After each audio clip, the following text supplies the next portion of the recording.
네, 오밤중 뉴스 함께하고 계십니다. 요즘 재판 소식은 이 내란 사건 재판에 대해서 주로 집중적으로 전해드리고 있습니다.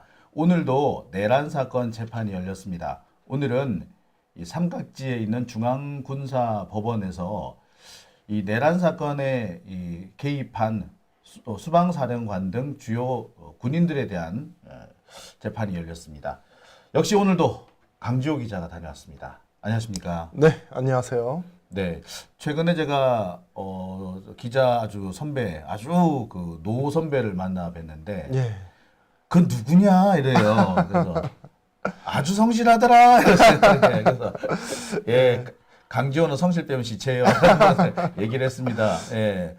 열심히 취재해온 덕분에 예. 우리 또 가끔씩 얼굴 알아보시는 분들도 계시다고 들었어요. 아, 그렇죠. 어제 송영길 대표 재판에서 줄을 사람들이 서 있었는데, 장영진 TV에 나오는 그 기자분이라고 자리를 비켜주시더라고요. 자리까지 양보해 주시고. 예, 그래서 중계법정에 원래 들어갔어야 되는데, 본법정에 들어가서 취재를 할 수 있었습니다. 네.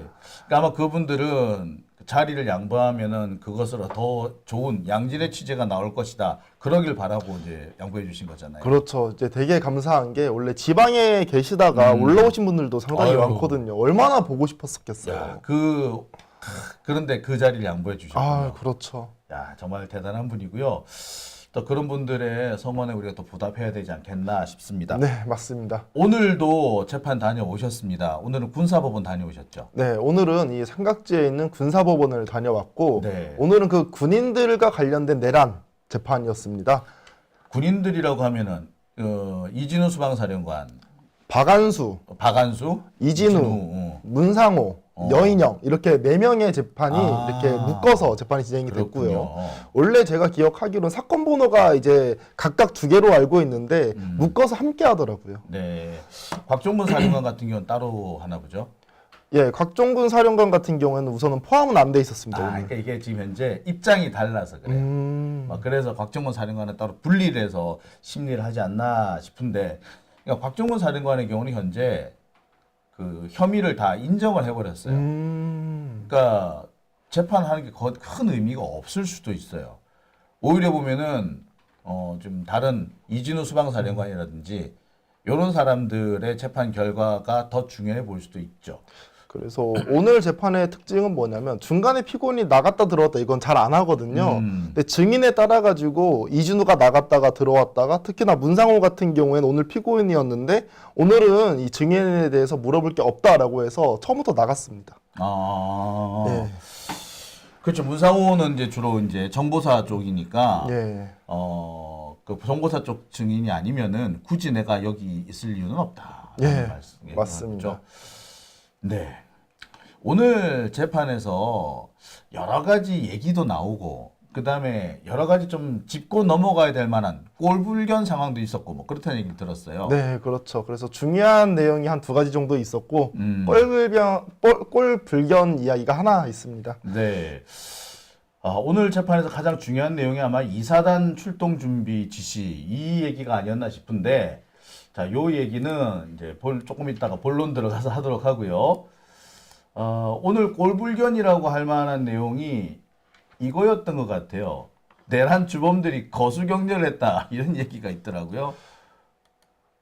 이게 박안수 사령관한테, 그러니까 육군 참모총장이었던 박안수 씨한테 이진우 수방사령관이 가가지고 경례 딱 했다더라. 뭐 이런 얘기가 나오더라고요. 심지어 이 수방사령관 같은 경우, 이진우 사령관 같은 경우에는 교도관을 가방모찌로 썼다. 이런 얘기까지 나와서 또 좀 많은 분들이 또 불쾌하지 않았나 생각도 듭니다. 사실 단지 내란범일 뿐이거든요. 근데 군인으로는 이제 아무래도 직급이 높다 보니까 별이 3개니까. 별이 3개, 막 4개 이러잖아요. 그러다 보니까 가방 목지도 시키기도 하고 경례도 하고 이제 그런 것 같습니다. 교도관이라고 하더라도 이 사람이 군 교도소에 있기 때문에 교도관이 부사관 아니면 병이에요. 그렇죠. 그러니까 병을 그냥 이리 갖고 와, 목 갖고 와, 뭐 이런 식으로 했다고 하는 모양인데, 이거는 근데 사실 재판장이 통제를 해줘야 돼요. 그렇죠. 네, 참. 사실 우리가 군대 다 남자분들 다녀오셨잖아요. 대령만 돼도 벌벌 떱니다. 그 부사관 분들이라든지 아니면 일반 병사 같은 경우에는 그러다 보니까 아무리 이 범죄자라고 하더라도 이게 쩔쩔매는 것 같아요. 이게 아무래도 일반인들 눈에는 상당히 보기 싫은 모습이 될 거예요. 이러나 저러나 이게 역적이잖아. 역적이죠. 역적들한테 뭐 거수 경례를 한다, 뭐 가방 못질을 해준다. 이 가방 못질이란 말도 참 그런데 예, 그 사실 수행원처럼 교도관이 죄수의 수행원이 돼주는 거잖아요. 그렇죠. 윤석열 재판 때 기억나시나요? 어떤 부분 말씀하십니까? 검찰이 다 끝나고 나서 윤석열한테 인사하고 갔었잖아요. 그죠. 사실 그게 큰 맥락에서는 비슷하다고 저는 보입니다. 같은 맥락이라도 봐야겠네. 그렇죠. 검사가 네. 윤석열한테 인사를 굽벅한 거나 똑같은 피고인끼리지만 이진우 수방사령관이 박안수 육군참모총장한테 경례하는 거나 그러네요. 여전히 지들 사이에서는 상관이다 이거죠. 그렇죠. 그리고 사실은 군대 내부에서 동기들이라든지 이런 사람이 또 얼마나 많이 남아 있겠습니까? 참 이거 씁쓸하다고 해야 돼. 열받는다고 해야 돼. 아 진짜 그 무슨 상황인지는 이해는 하겠는데 그래서 이 상황을 우리 국민들이 어떻게 받아들일지는 모르겠네요. 관련된 보도는 별로 나온 것 같지는 않더라고요. 예, 저도 오늘 이제 지하철을 타고 오면서 쭉 뉴스 기사를 봤는데 그렇게 큰 내용은 나오지 않았습니다. 참 오늘 뭐 가장 핵심적인 거는 오히려 저기 지기현 판사가 그 네 번째 예, 비공개 재판을 했다. 김용현 재판은 비공개로 했다. 이게 또 오늘 아마 또 많은 분들한테도 분노를 일으키지 않았나 싶더라고요. 원래 오늘 재판이 이렇게 두 가지가 있었습니다. 이 군사 법원에서 한 이 이진우 재판 그리고 중앙지법에서 한 김용현 재판인데 시간이 똑같았어요. 아하. 10시에 두 개 다 시작을 했는데 아무래도 거기는 정보사 관련된 증인이 나와서 비공개로 돌렸었거든요. 그래서 저도 군사중앙지법으로 그래서 가게 되었습니다. 아니 근데 문상호는 정보사령관이잖아. 그렇죠. 그리고 거기서 정보사령부 관계자가 나와서 증언도 하고 했는데 일부만 비공개였을 뿐 다 공개였단 말이에요. 예. 근데 왜 김용현 재판에서는 비공개가 나왔는지 그거 참 이해가 안 갑니다. 저도 이해가 안 되는 게 김용현 같은 경우에는 공개 재판을 원했거든요. 아, 오히려 김금명은 공개 재판을 원한다. 그렇죠. 근데 이제 지기현 판사가 막았고 그 지기현이 막았다. 지기현을 막은 거죠. 뭐 이런 씨. 뭐 진짜 뭐 이런 게 다 있어 진짜. 이거 욕밖에 안 나오네 진짜. 아, 이런 게 다 있어란 말밖에 안 나와 이게. 아, 그렇죠. 어, 아니 판도가 이렇게까지도 변했는데 지기현 판사가 하는 행동을 보면 도대체 이게 어떻게 지금 진행하려고 아직도 내란 하는지. 진행 중이지 뭐. 그렇죠. 아, 좀 답답하네. 아, 속이 또 울렁울렁 하려고 그럽니다. 자, 뭐 꼴불견인 상황은 요 정도로 좀 얘기를 좀 접고 예. 다시 이제 또 다른 주제로 한번 넘어가 보겠습니다. 예. 오늘 증인이 참 여러 명 나왔죠? 예, 오늘 증인은 총 4명이 나오게 되었습니다. 4명이 나왔군요. 예, 이재식 계엄사 기획조정실장 준장이고요. 별 네. 하나. 권영한 합동참모본부 계엄과장, 개헌과장. 예. 예, 육군 대령, 그리고 수방사 김문상 대령, 조정래 참모장 이렇게 4명이 나왔고 조지호 피고인 같은 경우에는 불출석했습니다. 증인으로 불출석. 예. 사실 계엄에 실제 관할하는 업무 분야가 합참 계엄과장이 사실은 그 주무관이에요. 근데 지금 합참 계엄과장이 팽당하고 다른 사람이 그 자리를 그 역할을 한 거란 말이야. 그러니까 이게 보면은 정상적인 군 지휘 체계는 완전히 무너진 거나 다름이 없습니다. 그렇죠. 어떤 내용들이 나왔나요? 우선 이 증인들의 공통된 사항은 뭐가 있냐면 본인들은 계엄에 대해서 사전에 몰랐었고 나는 몰랐다. TV를 통해서 알게 되었다라고 모든 증인들이 공통되게 증언을 합니다. 준장이고 그렇죠. 대령이 2명이고 그랬는데 이 사람들도 계엄을 TV로 알았다. 그렇죠. 그래서 참네. 실제로 계엄을 미리 알았던 인물들은 이 사령관급에서가 직접 알지 않았나 그렇게 판단이 되고요. 그러니까 그들은 사령관들 얘네들은 지들이 지시를 내리면 그 밑에 부하들이 일사불란하게 움직일 것이다. 그렇죠. 라고 생각을 했던 거네요. 그게 좀 착각이긴 합니다만 아무튼 이분들 그 증인들은 상황이 무슨 상황인지도 모르고 일단 계엄이 선포됐다니까 벙커로 들어온 거네요. 그렇죠. 이제 갑자기 우왕좌왕을 되게 많이 했다라고 해요. 그래서 이 별 하나인 이재식 같은 경우에도 뭐라고 얘기하면 상황실을 빨리 구성해야 되는데 그러니까. 환경도 조성이 안 되고 되게 깜깜한 방 안에 있었다라고 얘기를 합니다. 이게 상황실을 만든다는 게 이게 중요한 건데 예. 상황실을 만들어야지 지휘권이 시작이 돼. 지휘가 시작이 된단 말이에요. 그렇죠. 근데 지휘가 시작이 안 되는 거야 이거. 그러니까 자기 딴 이걸 어떻게 시작을 해야 되냐, 누구를 불러와야 되느냐, 뭘 해야 되느냐가 모르는 거야. 근데 우왕좌왕하는 상황이었다. 그랬겠다. 그렇죠. 그리고 또 뭐가 있었냐면 이 사람들이 빨리 불러 모으지 못한 것이 이 계엄과 관련된 훈련된 인물들이 12월 때 다 교체가 되었었고 그리고 이제 두 번째로는 그 며칠 전이요. 그렇죠. 그 며칠 전에 인사가 있어가지고 싹 바뀌었어요. 예, 싹 다 바뀌었었고 그리고 이제 잘 시간이어가지고 빨리 못 모였다라고 얘기를 하거든요. 아니 12시, 10시 다 됐으면 집에서 이제 자지. 근데 저는 사실은 이러한 상황 자체, 우왕좌왕 있었던 상황 자체가 우리한테는 긍정적인 일로 다가왔지만 이게 만약에 윤석열의 계엄이 아니라 전쟁 상황이었으면 이게 제대로 이게 이루어질 수 있었을까라는. 이게 또 달라요. 아 그래요? 이번 계엄 같은 경우에는 기존의 지휘 체계를 무시한 상태에서 예. 계엄이 선포됐잖아요. 예, 맞습니다. 그러니까 이 일을 누가 감당을 해야 되는지를 모르는 거야. 그런데 만약에 전쟁이나 이런 상황이 났으면 기존의 야간 당직 체제가 움직였을 거야. 근데 계엄이 선포됐으니까 야간 당직 체제를 운영하면 안 돼. 아 그래요. 그렇죠. 당직이 계엄을 어떻게 해? 그렇죠. 그러니까 당직은 사령관한테 연락을 해서 지휘관이 그 자리를 지키라고 지휘관이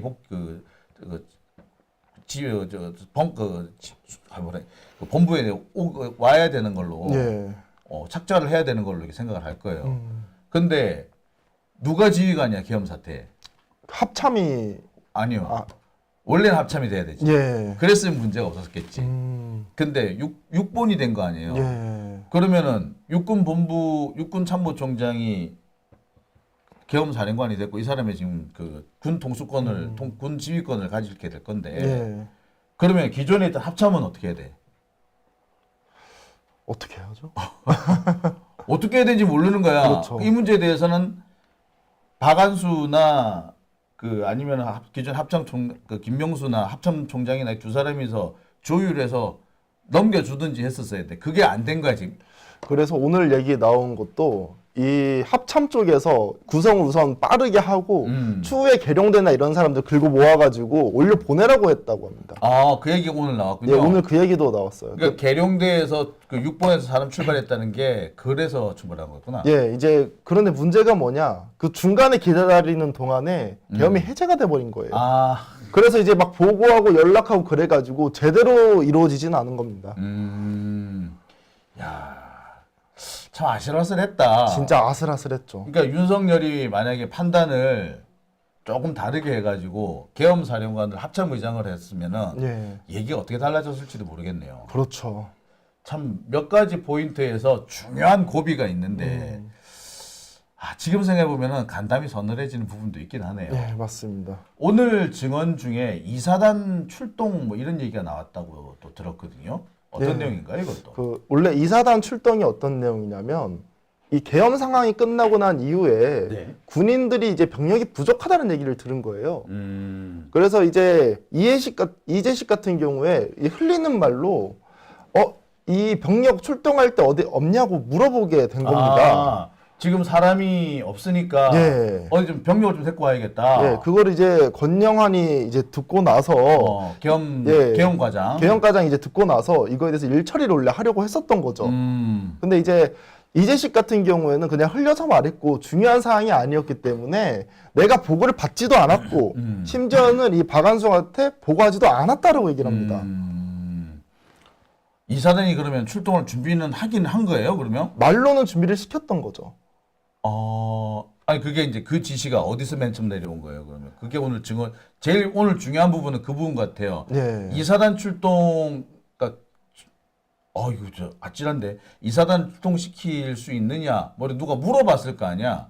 물어보니까 이사단이 될 것 같은데요. 아니 뭐 이런 얘기가 있었을 거 아니에요. 그게 시작이 어떻게 그게 돼요? 병력이 밀린다는 그런 이야기가 막 나왔다라고 합니다. 그래서 아마 그 김용영 측이라고 저는 그때 들었던 장관 것 측에서? 같아요. 장관 측에서 그런 얘기가 나오니까 병력을 동원해야 된다는 얘기가 추가 나왔고 동원을 해야 한다. 추가 동원해야 된다라고 얘기가 나왔고 그래서 이사단 이야기가 나온 겁니다. 근데 진술이 약간 엇갈리는 게 있어요. 증인들이 오늘 4명 나왔다 그랬잖아요. 네. 이 계엄과장 같은 경우에는 본인이 당시에 필기했었던 내용이 있다라고 합니다. 근데 이재석이 출동할 수 있으면 하라고 지시를 했다라고 적어놨어요. 이것 보면 이재식은 중요하지 않았다라고 얘기를 하는데 권영환의 입장에서 매우 중요했었던 중요한 얘기지 이게 왜 어떻게 사안이라. 안 중요해? 이게 왜냐하면 계엄을 성공하냐 성공하지 않느냐의 그런 문제였거든요. 그리고 심지어 권영환이 계엄 상황이 이제 종료가 됐었잖아요. 이 국회에서 계엄 해제가 통과가 돼가지고 또 박완수할 때 달려가가지고 즉시 계엄을 해제해야 됩니다라고 얘기를 했다라고 합니다. 대령이 직접 그렇죠. 별내기한테 똘 달려가가지고 계엄 해제해야 합니다라고 했더니 이제 그러니까 박완수 같은 경우에는 일을 좀 똑바로 하라. 그리고 지금 그게 중요하냐라고 얘기를 했다라고 합니다. 뭐 일머리가 없다는 일머리가 거. 없어. 그 일이라는 거는 계엄을 이야기한다라고. 그렇지, 계엄이지. 계엄이라는 얘기예요. 아니 너 왜 이해 안 되는 방향으로 하니? 계엄이 안 되는 방향으로 자꾸 해. 계엄 되는 방향으로 해야지. 너 일머리가 없구나. 이 얘기인 거잖아요. 근데 이게 시기가 참 중요한 게 이거는 계엄 진행 중인 상황이 아니라 계엄이 국회에서 해제됐었던 그런 상황이었었던 거예요. 잠깐만. 아 그러네. 계엄이 해제됐으니까 그렇죠. 계엄 과정에 쫓아가서 계엄 해제해야 합니다라고 건의를 한 거고 거기에 대해서 박완수 사령관이 질책을 한 거고. 그래서 질책을 한 거죠. 계엄이 되는 방향으로 해야 되는데 왜 그런 소리 근데 하냐. 이미 해제가 됐는데 어떻게 계엄 해제 어떻게 계엄 되는 방향?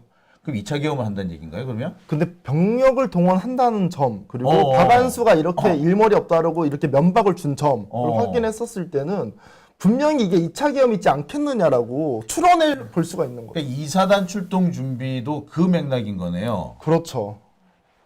야 그러면은 야 근데 이게 오늘 이제 이재식 준장이나 권영환 대령 이런 사람들에 의해서 증언이 나온 거네. 예. 아마 이재식 준장이 이재식이나 권영환 이 두 사람의 증언을 보면 그런 거 아니야. 그러니까 이재식은 아이 뭐 병력도 데리고 올 데 없냐? 이사단 되니? 그 권영환이 알아보겠습니다. 된대는데요. 자 이재식은 별 신경도 안 쓰고 그냥 물어봤던 거고 그냥 대충 알아보고 얘기한 거다. 요렇게 넘어가려고 퉁치고 넘어가려고 그렇죠. 하는데 권영환은 아니요. 그 출동 준비 지시가 나왔었고 그래서 실제로 저거 알려서 물어봤고 보고도 했어요. 라고 하는 겁니다. 하는 얘기죠. 그렇죠. 이게 또 엇갈리긴 했는데 우리가 엇갈렸다고 생각하면 안 되는 게 이재식 같은 경우에 이걸 상당히 중요하게 여겨가지고 동원까지 했다라고 하면 다 본인의 죄가 되는 거고. 이 사람은 이제 큰일 대단히 나는 주요 거죠. 업무 종사가 돼요. 지금까지는 부하 수행이거나 그렇죠. 안 그러면은 이제 어쩔 수 없이 끌려 들어가 가지고 좀 대충 그냥 넘어갈 수 있는 그런 상황인데 출동 준비를 시켰다 그러면 이 사람은 이제 이때부터는 얘기가 틀려지지. 내란 주요 업무 종사야. 징역 10년이야 적어도. 본인 입장에서는 목숨 걸고 이게 아니라고 지금 주장을 해야 되는 상황인 거예요. 그러니까 권영환 대령 같은 경우는 나 지시 받았어. 그래. 라고 얘기할 거고요. 출동할 수 있으면 하라고 했잖아라고 지금 얘기를 하고 있는 거죠. 그냥 출동할 수 있으면 하라고 얘기한 게 맞을 가능성이 매우 높죠. 매우 높네요. 예. 야, 근데 제가 이 얘기를 들어보자 깜짝 놀랐었습니다. 사실은 깜짝 놀랐던 것이 저 우리 그 여기 지금 방송 함께 하신 우리 시청자 여러분들께서도 이사단 다녀오신 분들 꽤 있으실 텐데 지금 출동 준비시킨 이사단은 그 옛날의 이사단이 아니에요. 아 그래요? 지금 우리가 알고 있는 이사단은 옛날에 그 인제 양구 여기에 있던 이사단을 말하는데 지금 현재 이사단은 양평에 있는 새로 창설된 이사단입니다. 그러면 서울이랑 뭐 근처네요. 그렇죠. 지금 여러분 그 우리나라 제7기동군단이라는 얘기 들어보셨을 거예요. 우리나라에서 기갑부대, 기갑사단 5개를 뭉쳐 만든 데가 제7기동사단인데 제7기동사단의 유일한 보병부대가 이사단입니다. 인제에서 있던 부대를 해체하고 예. 양평에서 새로 재창설합니다. 여기에 어느 부대가 되느냐? 201 특공, 203 특공, 특공 여단들이 여기 배속이 돼요.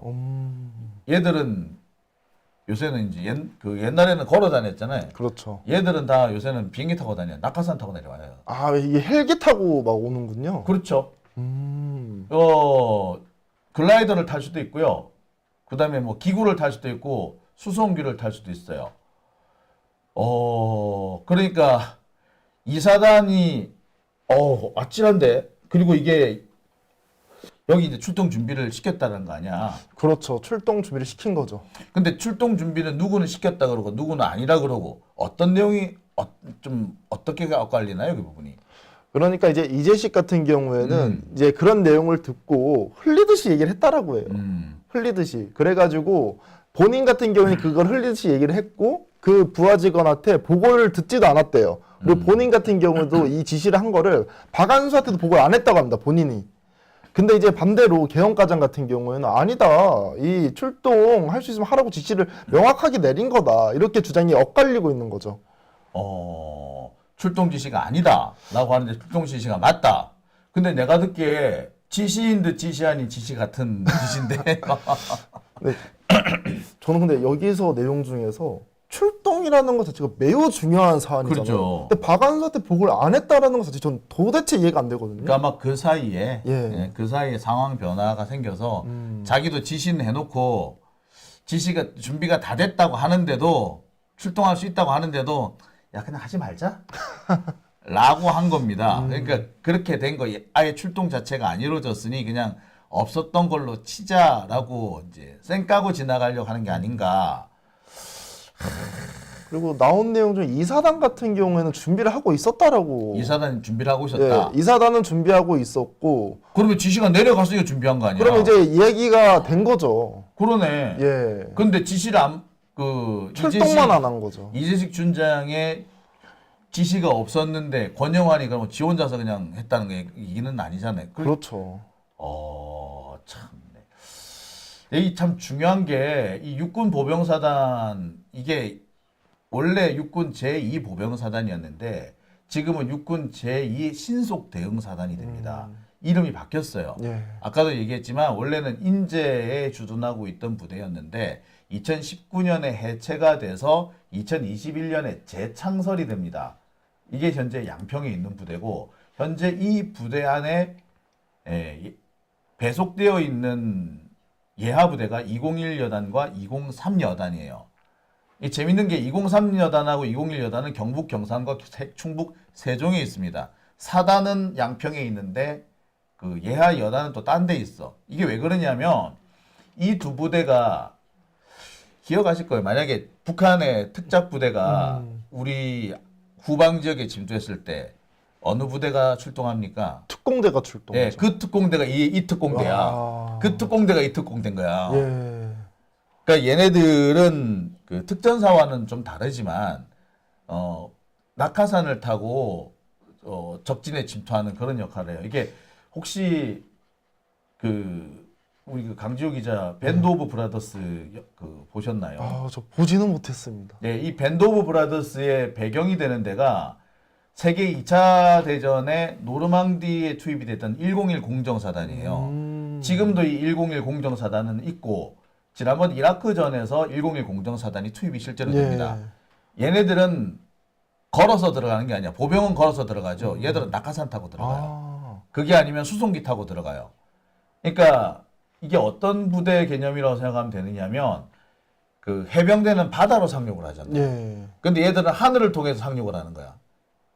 이런 사단을 보고 공정사단이라 그래요. 공정사단. 예, 그 공수특전사하고 공수특전부대하고 또 틀려. 공수특전은 10명 단위로 해서 소규모로 움직이고 주로 비정규전을 합니다. 게릴라전을 중심으로 하는 건데 예. 얘들은 정규전이에요. 그래서 적 후방에 들어가 가지고 새로운 전선을 형성하는 거예요. 밴드 오브 브라더스를 봐야지 이게 설명이 되는데 하여튼 밴드 오브 브라더스에 등장하는 101 공정사단과 똑같은 역할을 하는 데가 바로 우리나라에서는 2사단입니다. 제2 신속사단인 거예요. 아, 제가 원래 제 동기들 중에 707에 있었거든요.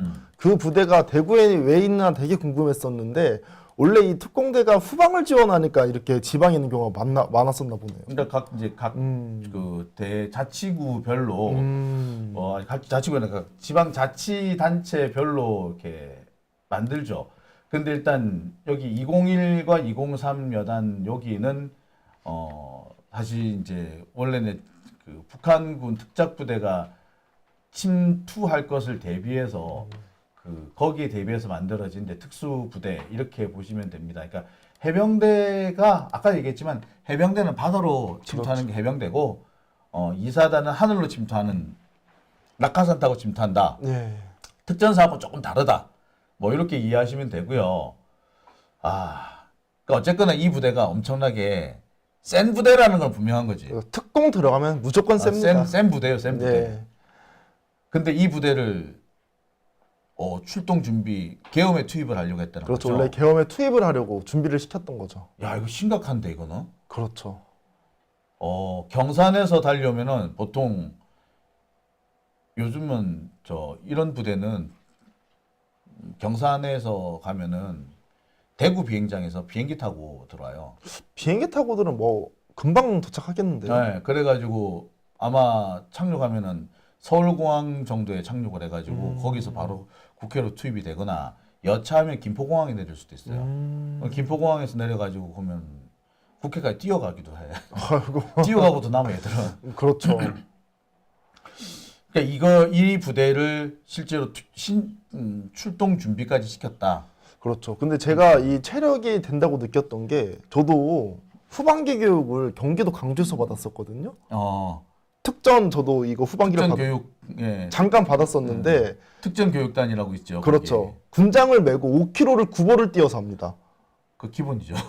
그건 뛰어야 되지. 아, 그렇죠. 급속행군이라고 얘기하잖아요. 네, 급속행군. 네. 뛰어서 가는데 확실히 그때 그 체력들이 다들 장난이 아니었어요. 저는 맛보기로 했는데도. 야, 근데 이 부대의 대응 출동 준비가 돼 있었다. 그렇죠. 그러면 2차 계엄을 준비했다는 얘기네요. 그렇죠. 2차 계엄을 한 걸로 볼 수가 있는 거죠. 아찔한데.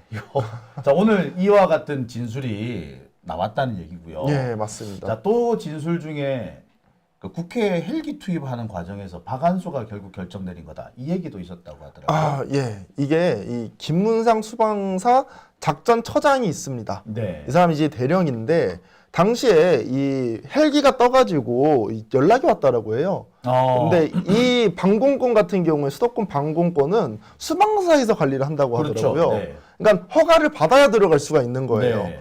근데 이제 1차부터 3차까지는 목적이 불명확해가지고 다 거절을 했다라고 합니다. 이 목적이라는 것은 이 밤이니까 뭐 응급 상황이 있었을 때, 그러니까 사람이 다쳤거나 산불이 났을 때는 허가를 시켜주는데 목적이 없으면 통화를 안 시켜준다고 하더라고요. 그렇죠. 근데 이제 이런 통화가 계속 오니까 전화를 하게 된 거예요, 합창 쪽에. 그래서 조정래가 전화를 받았다라고 합니다. 조정래 대령이. 근데 처음에는 이 사람도 어떻게 된 일인지 모르니까 박한수한테 얘기를 했대요. 박한수가 허가를 해주고 다시 이 김문상한테 전화를 해가지고 이 합참이 그 동의를 해줬다, 승인을 해줬다라고 연락을 해서 이 헬기들이 통과할 수 있었다라고 합니다. 그러면 박한수가 이제 여기는 합참이 아니라 계엄사는 거잖아요. 그렇죠. 계엄사가 허용을 한 거다. 계엄사가 수방사가 연결해 준 게 아니고. 예.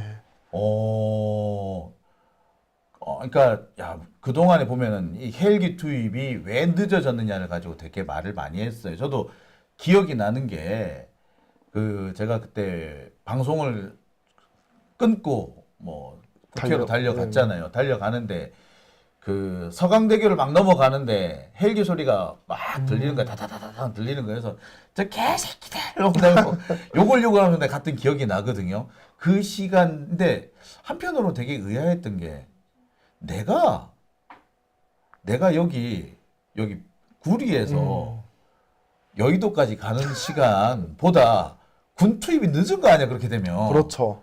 얘들 뭐 하는 거지? 라고 생각을 했었는데 여기에 그런 비하인드 스토리가 있었군요. 예. 그래서 최초에 이렇게 요구했었을 때랑 마지막 승인된 시간을 비교해 보면 약 한 43분 정도 지체가 되었다라고 합니다. 그러니까 헬기의 영공 통과를 막은 상태였는데 세 차례에 걸쳐서 영공 통과 허가 신청이 나왔는데 이것을 허가를 못 해주고 있었다. 예. 그런데 아무래도 이상해가지고 박완수한테 연락을 했더니 해주라 해서 통과를 했는데 그게 네 번째만이었다. 그렇죠. 결국에 그러면 국회에 헬기가 들어올 수 있었던 것은 박완수 계엄사령관 때문이었네요. 그렇죠. 박완수의 허가 때문에 들어올 수 있었던 거죠. 그럼 박완수가 아무것도 안 한 건 아니네요.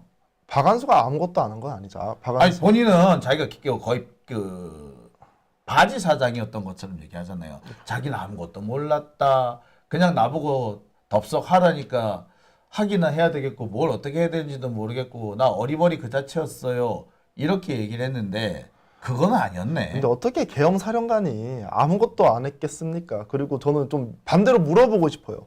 계엄에 성공했으면 호의호식할 사람들이 도대체 누구냐고. 지들이겠지. 지들이 호의호식할 건데 본인들은 실패했으면 뒤로 한 발 빼고 성공했으면 본인들을 앞장서 가지고 선전하고 다닐 거 아닙니까? 양다리를 걸치기 위해서 안 하는 척 한 걸 수도 있다. 물론 그 자체가 보면 그 당시에 그렇게 뭐 뚜렷하게 쿠데타를 일으키겠다라는 생각을 한 건 아닌 것 같긴 한데 예. 한편으로 보면은 너무 빼네, 너무 아닌 척하네, 예. 뻔히 보이는데. 야, 아무튼 이 박완수 이 사람이 그러네요. 예, 맞습니다. 자, 오늘 또 얘기 나온 것 중에 통합방위 사태 얘기 계속 나왔다고 들었어요. 이게 무슨 얘기예요, 통합방위 사태? 이 통합방위 사태가 뭐냐면 그 12월 2일 날 김영현이 이진우 사령관한테 물어봤다고 합니다. 국회에 어떤 비상사태가 생기면 어떻게 일 처리해야 되니? 라고 물어봐가지고 곰곰이 이제 생각을 했대요, 이진우가. 그래서 이진우가 이제 문자로 보내게 된 겁니다. 뭐 예를 들면 뭐 정병력 TV시청 및 지휘관 청취 지시, 그리고 뭐 출동 TF 병명 대상을 뭐 확인하는 것, 그리고 뭐 위병소 폐쇄, 그리고 뭐 외부 언론 접촉 시도 차단 이런 것들을 쭉 적어가지고 김영현한테 보낸 거예요. 근데 이 내용을 쭉 보면 이거는 계엄에 대한 그런 행동 강령이 아니라 이 통합방위 사태, 통합 방위 사태에 관련된 내용이다라고 계속 그 변호사 측에서 주장을 하더라고요. 그러니까 이진우 수방사령관의 예. 변호인이 그 이진우한테 유리한 쪽으로 증인을 좀 이제 유도신문하는 그런 상황이네요. 예, 그렇죠. 그러면서 이진우가 지시 내린 거, 뭐 TV 시청해라, 지휘관들 꼭 필참해라, 뭐 수호신 TF 준비해라, 이렇게 쭉 얘기를 했는데 이것은 계엄 준비나 쿠데타 준비가 아니라 통합방위 사태에 따른 준비다. 통합방위법에 따른 준비다. 그랬던 얘기죠. 그렇죠. 왜냐면 이진우가 지속적으로 얘기하는 게 본인은 계엄을 미리 몰랐다는 얘기를 하잖아요. 몰랐기 때문에. 근데 사실은 이게 12월 2일자면 전날이란 말이에요. 그러니까 계속 계엄에 대한 이 작성이 아니었다라고 주장을 하고 있는 것 같습니다. 근데 사실 큰 차이가 없거든요. 근데 예. 계엄하고 통합방위하고 어떤 차이가 있다는 거예요, 그래서? 저도 차이는 그렇게 잘 이렇게 모르겠는데 우선 제가 들었던 얘기는 통합방위 같은 경우에는 적국을 대상으로 적군을 대상으로 하는 거고 계엄 같은 경우에는 시민들, 국민들을 대상으로 한다라고 알고 있습니다. 그러니까 이거는 그러니까 12월 2일, 그러니까 계엄 예. 선포 하루 전날 이진우가 그 병사들이나 자기 부하들한테 쭉 전파시킨 일련의 조치가 있었어. 예. 이 조치를 가만히 보니까 아무래도 병사들한테 출동 준비 시킨 거나 다름없거나 출동 준비를 위한 정신교육을 시킨 거였다. 예. 자, 이게 너 계엄 알고 있었지? 너 계엄 준비한 거지? 라고 물었더니 아니야. 이건 통합방위 사태에 대한 준비야. 예. 자, 그러면 통합방위 사태 준비를 왜 했는데요? 그 얘기를, 그게 중요하네. 그렇죠. 그냥 뜬금없이 통합방위 사태 준비해? 그렇게 한 거예요? 그러니까 어떠한 일련의 과정은 나오지 않았고 갑자기 이제 국회 비상사태에 대해서 물어봤던 거예요. 통합방위에 대해서 물어본 것이 아니라 국회에 어떤 비상사태가 하면 이 수방사는 어떤 일을 해야 되라고 물어본 거예요.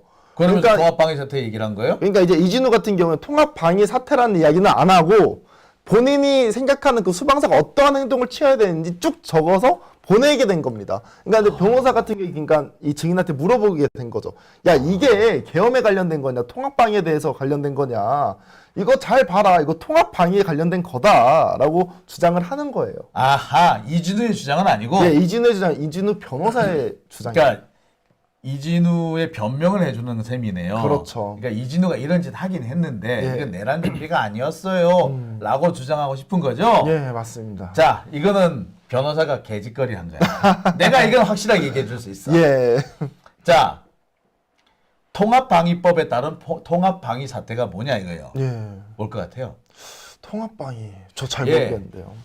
혹시 옛날에 강릉 무장공비 사건이라고 들어보셨나요? 아우, 들어봤습니다. 예. 강릉에 무장공비가 들어왔을 때 통합방위 사태가 선포가 됩니다. 자, 북한에서 연평도에 포격을 했어요. 그랬을 때 연평도 일대에 통합방위 사태가 선포가 됩니다. 적의 침략이나 공비 출현이나 이렇게 중대한 안보상의 위기, 군사상 필요가 생겼을 때 군 부대와 행정기관이 통합해서 우리 지역을 지키자. 이게 통합방위법의 개념이에요. 그래서 통합방위사태, 뭐 을종사태, 뭐 갑종사태, 병종사태 뭐 이렇게 돼 있는데 이거를 선포하면은요 자동으로 지방자치단체나 정부기관에 군과 그 행정기관이 통합해서 통합방위협의회를 열어요. 그래서 거기서 통합적으로 군 부대와 행정기관을 통합지휘합니다. 뭐가 비슷하네. 계엄이랑 비슷하지 않아요? 계엄이랑 비슷하네요. 네. 통합방위 사태가 심각해지면 계엄이 되는 거예요. 계엄을 뜬금없이 막 할 수는 없잖아. 그렇죠. 야, 뭔가 사전에 수습을 하다가 야 도저히 안 되겠다 라고 해서 계엄 가는 거예요. 예. 통합방위법하고 계엄법하고 그러면 다른 게 아니야. 같은 연장선상인 거예요. 아, 그러면 다른 이름만 다르지 다른 게 아니네요. 그렇죠. 오. 다른 게 아니에요. 같은 거예요. 그 통합방위법에 보면은 계엄 건의 부분도 있어요. 이거는 통합방위 이걸 안 해본 사람이 내가 볼 땐 이 변호사가 군대를 안 갔다 왔거나 예. 군대에서 법무관을 해가지고 통합방위법 그 개념을 몰라서 그러는 거야. 통합방위법은요 기본적으로 적의 침략을 전제로 한 거거든. 예. 근데 적이 침략이 없는 상태에서 통합방위 사태에 대해서 통합방위법에 따른 준비했다는 것 자체가 불법이에요. 뭐 예를 들어서 내일 모레 저기 충무훈련이라고 있습니다. 예. 충무훈련이 통합방위 사태에 따른 대비훈련이에요. 충무훈련을 내일 모레 할 건데 보통 10월에 합니다. 예. 내일 모레 충무훈련 할 거니까 통합방위법에 따른 준비라고 하면 내가 이해하겠어. 근데 12월 2일 날 이미 충무훈련 끝난 지가 한참인데 갑자기 통합방위법에 따른 준비를 했다고? 개소리지요. 그렇죠. 자, 그리고 설령 통합방위법에 따른 준비를 했다고 하더라도 그것은 계엄에 대한 준비가 맞는 겁니다. 아까 말했듯이 연장선상에 있어요. 예. 통합방위 사태가 심각해지면 계엄 사태가 돼요. 또는 통합방위 사태가 심각해졌을 때 추가 병력을 요구하는 게 계엄법인 겁니다. 그러면은 방금 그 이진우 쪽에 변호사가 했다는 얘기는 등신소리인 거지. 아, 바보 같은 소리. 바보 같은 소리인 거지. 솔직히 예, 자백이에요. 근데 이 얘기가 근데 지난번에 국회에서도 이 비슷한 얘기를 하긴 했었어요. 예. 그 강호필 지작사령관이 그런 얘기를 했거든요. 예. 왜 저 양구에 그 지역 그 군부대가 양구 군청을 점령하고 하는 사건이 있었잖아요. 아, 맞아요. 그때 얘기할 때 이게 계엄이 아니고 통합방위 사태 뭐 이런 얘기라고 했잖아. 아. 그 논리인 거야 사실은. 근데 그때도 내가 언뜻 기억이 잘 안 나서 그냥 넘어갔는데 사실은 통합방위 사태가 계엄 사태에 이어져요. 통합방위 사태가 뭐 갑을병정 사태가 있는데 이게 제때 수습이 안 되고 혼란이 더 심각해지게 되면 계엄령을 선포를 합니다. 그러면 계엄령 그리고 그 실제로 보면은 계엄령을 건의한다라는 그런 시나리오가 같이 있어요. 계엄의 발판이라고 보면 되겠네요. 그렇죠. 오. 이걸 등신. 그러니까 이 변호사는 내가 볼 때 국민들이 이런 걸 모를 거라 생각한 것 같아. 아 나쁜 놈이네. 그리고 뭐 이진우 같은 경우에는 본인이 뭐 동참을 안 했다 뭐 이런 식으로 이야기를 많이 하잖아요. 근데 이렇게 오늘 진술을 이제 간단하게 말씀드리자면 이진우가 이 김용현이 현장에 출동을 하라고 해서 출동을 하게 됩니다. 근데 출동을 할 때 본인이 이제 국회 쪽으로 이제 출동한다고 얘기를 하고 나갔다라고 해요. 근데 이제 이진우가 없고 거기에는 이 참모들이 있을 거 아니겠습니까? 네. 그러면 이 참모 중에서 이제 부대가 갑자기 나가니까 그 부대가 뭐냐고 참모장이 물어봤다라고 해요. 근데 거기에 있는 밑에 있는 작전과에서 본인들 모른다고 했다라고 합니다. 작전과장이. 근데 여기서 문제가 되는 건 뭐냐면 그 부대를 이동시킬 수 있는 인물들이 3명밖에 없다라고 해요. 이진우, 사령관, 그리고 참모장, 그리고 작전과장 3명인데 2명이 몰랐다라는 거죠. 그러면 이진우가 한 겁니다. 이러한 진술도 오늘 아니 나왔어요. 근데 이진우도 참 똘빡인 게 그러면은 자기 제일 가까운 최측근한테도 제대로 전파를 안 하고 갔다는 얘기야? 그렇죠. 전혀 몰랐다고 합니다. 진짜 이거 콩가루구만 이 새끼도 보니까. 이거 참 내가 뭐라고 해야 될지 모르겠네. 어처구니가 없네요. 예. 그나마 나른 그 참모장이나 수방사 참모장이나 작전 정작과장이라고 그러죠. 정작과장이 이걸 몰랐다는 게 다행스럽네요. 보니까 처장이네요. 처장. 정작처장. 정작처장. 아니 맞아요. 정작처장. 정작처장이 몰랐다는 게 정말 다행이네. 사실은 이 오른팔 왼팔이거든요. 그런 사람들도 전혀 몰랐다는 얘기입니다. 보통 그 일반 대대급에는 참모장 역할을 정작과장이 한단 말이에요. 연대도 마찬가지고 여단 정도 가야지 참모장이 따로 있는데 아무튼 큰일 날 뻔했네. 큰일 날 뻔했습니다. 그러니까 이진우가 그래서 국회에 가서 있는 동안에 후속 증언이 잘 안 되는 이유도 거기 있었겠네요. 그렇죠. 이게 무슨 사태인지 모르니까 일단 가만히 있어봐라고 했을 거 아니에요. 그래서 계엄사 쪽도 그렇고 수방사 쪽도 그렇고 이 사령관급이 아닌 이상은 밑에 있는 직원들, 이제 군인들은 다 우왕좌왕할 수밖에 없는 그런 상황이었다. 그럼 사령관들이 다 책임져야지 뭐. 다 책임져야죠. 근데 본인들은 굳이 아니라고 주장한다 이거지. 본인들 다 아니라 그러죠. 에이 나쁜 새끼들. 국헌문란 행위에 대해서 몰랐다라고 모든 지휘관, 뭐 조지호, 뭐 다 그렇게 얘기합니다. 에휴, 별달 자격이 없네요. 별이 맞습니다. 아깝다. 자, 오늘 간단하게 마무리 짓겠다고 했는데 또 얘기가 길어졌네요. 군대 얘기를 해서 이렇게 길게 길어진 거야. 오늘 20분 아니면 30분만 하자 그랬었는데. 네, 40분 했습니다. 네, 고생하셨고요. 내일은 뭐 재판이 없나요? 네, 내일은 재판 일정이 없습니다. 네, 알겠습니다. 고생하셨고요. 내일 뵙도록 하겠습니다. 내일 없으니까 다음 주에 뵙겠네요. 다음 주에 뵙겠습니다. 네, 감사합니다.